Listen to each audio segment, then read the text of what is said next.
A report released today by Human Rights Watch says there are grounds for President Barack Obama to order criminal investigations of former President George W. Bush, Vice President Dick Cheney, Defense Secretary Donald Rumsfeld, and CIA Director George Tenet for ordering the use of torture, secret detention facilities, and rendition of detainees.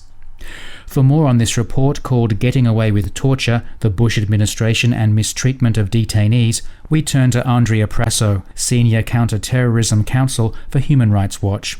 Welcome to Free Speech Radio News. Thank you. Former President Bush has always justified his authorization of torture like waterboarding on the grounds that the Justice Department lawyers said it was legal. But you say there's substantial information that senior administration officials, including Cheney, sought to influence the lawyer's judgment. Can you give some examples of that information?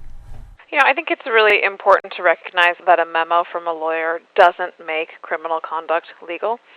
There's some evidence to suggest that senior administration officials first identified the torture they wanted to engage in and then sought the memos from the Justice Department lawyers.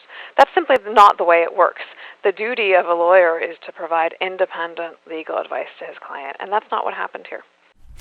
So on what legal basis exactly could a prosecution of Bush, Cheney, Rumsfeld or Tenet proceed here in the US, and how could it get underway?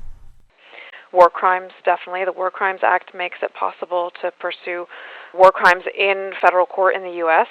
The crime of conspiracy to engage in assault, abuse, all sorts of different types of conduct.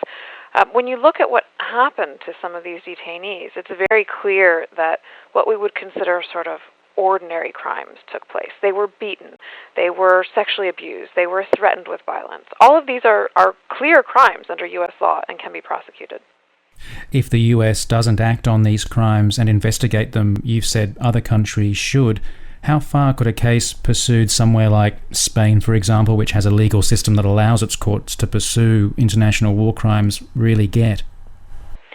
George Bush had a trip booked to Switzerland a few months ago, and human rights activists and victims had been prepared to file a criminal complaint upon his arrival in Switzerland, and he canceled that trip.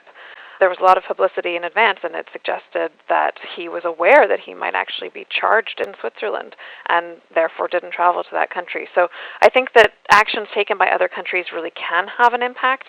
Other countries need to step up if the U.S. won't and make it clear that torture will not be tolerated regardless of who perpetrates it.